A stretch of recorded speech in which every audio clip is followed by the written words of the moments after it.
The Nintendo DS. A huge innovation in hardware for Nintendo that, over the years, has become an absolute hit with the fans. From introducing two screens for gameplay, all the way to creating a new form of 3D gaming. The original DS is the second highest selling console in history, but yet, some of its games have issues. The Legend of Zelda Phantom Hourglass, the sequel to the amazing game that is The Wind Waker, but oh boy. Phantom Hourglass has not received anywhere near the same amount of praise over time as its predecessor, The Wind Waker. Overall, Phantom Hourglass is a very controversial Zelda title, so today I thought I'd get my good friend Croton to join me in a video and have a look into why this game is so controversial and looked down on compared to other Zelda titles. So let's have a look into this hated Zelda game, discuss its criticism, and come to a conclusion on if the game is actually so bad and why so many fans think it is.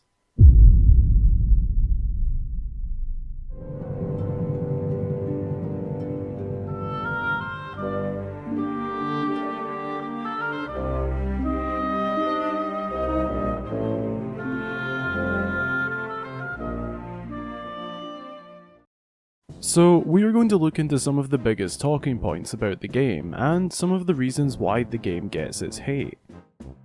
So, touch controls. One of the first things you will find out about this game is that it is 100% touch controls. While this was fairly innovating for gaming at this time, it really wasn't the best control-wise. The idea is great and all, but there was a lot of moments where the stylus just wouldn't be responding correctly. There would be occasions where you would try to execute a spin attack, but the DS just simply would not pick up the stylus correctly. This caused a lot of frustration when trying to take on hordes of enemies, and I couldn't perform a useful spin attack to take them all down. This also affects a lot of the game's really creative puzzles. The ideas are really good, but at times, the controls don't help at all. Controls are a crucial thing in any sort of video game, and if they aren't up to scratch, then it kind of ruins the experience. They aren't awful by any means, as there still were many creative uses of the touch controls, but they just simply were not precise enough.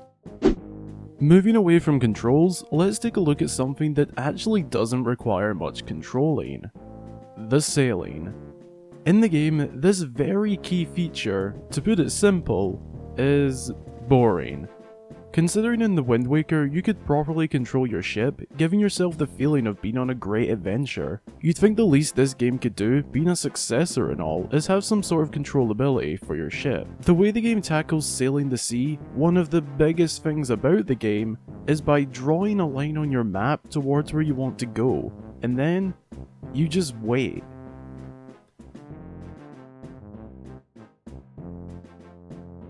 It really is just drawing a line and letting the ship sail itself. You will come across some enemies here and there and maybe an obstacle to dodge, but it's just lacking the adventurous feel of sailing the seas like its predecessor, The Wind Waker.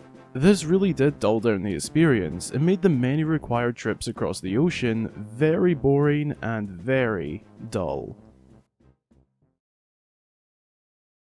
This issue also ties into one of the biggest problems with this game, that myself and so many others can all agree on. If you have played this game, there is no doubt that you will know the pain and horror of the Temple of the Ocean King. This dungeon isn't all that bad, to be honest. However, you will need to make the tedious, long drawn out journey to this temple 5 times throughout the game. It's so unnecessary, and there could have been other ways to go about this. And linking back to the last issue, the fact that sailing takes so long and is so boring makes traveling to the Temple of the Ocean King such an unmotivational quest.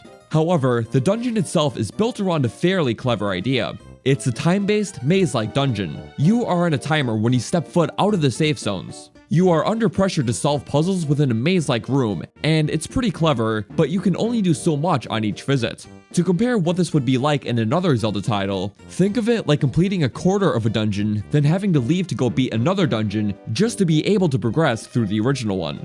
Personally, I do like the contents inside the Temple of the Ocean King, but it would be so much more enjoyable if you could do it all in one go. A lot of the criticism this game gets revolves around this dungeon, and the process of leaving and returning to it multiple times. The game just doesn't have the same feels and motivation as other Zelda games. Phantom Hourglass is way too generous and easy to the player. There is some cases where you can just be walking around an island and randomly stumble across 100 rupees. Excuse me? What? Something of that much value should be earned, beating a mini-boss, solving a very complicated puzzle, not just lying out in the open. In past games, rupees were a reward, something you earned, just like real money. You don't just stumble across money that easy. When you combine the facts that the game is very drawn out and has a very boring travelling mechanic, combined with the fact that the game is very simple and very over-rewarding, it takes away the feeling of a Zelda game. It's very understandable as to why it gets its criticism. However, that doesn't mean there isn't good to the game. The game does have some very clever stuff within it. In some ways, this game has some of the most creative and unique mechanics out of the entire series, that even break the fourth wall in gaming.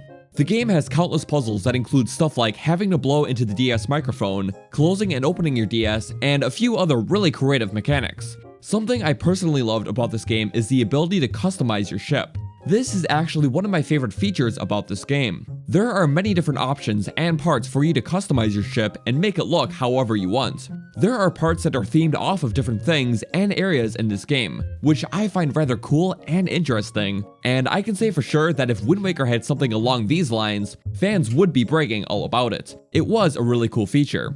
This gave you somewhat of a reason to travel the ocean, as different parts would be acquired all across the map. This was by far an amazing and awesome feature to have in this game.